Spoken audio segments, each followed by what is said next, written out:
হঠাৎ করে ভাইয়ার চিকেন খাইতে মন চাইলো, মানে ছোটো একটা দেশি মুরগি, ওটা খাবে বাবা।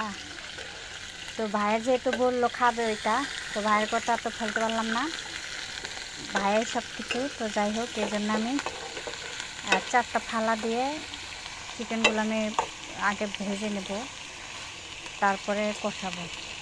ভেজে নিয়ে তারপরে কষাবো। 2টা পা ছিল, কী করবো, এই জন্য চুলার মধ্যে দিয়ে পুরো হালকা করে লবণ আর হলুদ দিয়ে দিলাম। হয়ে গেছে, এগুলো এখন আমি তুলে নিলাম। এগুলো ছোটো ছোটো যেগুলো ছিল এগুলো, বাকি ছোটো ছোটো গিলা করে গেছিলো, এগুলো আমি এভাবে ভেজে নিচ্ছি।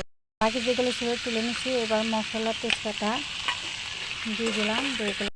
ভাজা হয়ে গেছে, এবার আমি পেঁয়াজ দিয়ে দিলাম। মশলা রাখছিলাম সাথে সাথে এগুলো দিয়ে পরিমাণ ভালো হয়ে গেছে। এবার মাংসগুলো ধরে মাংস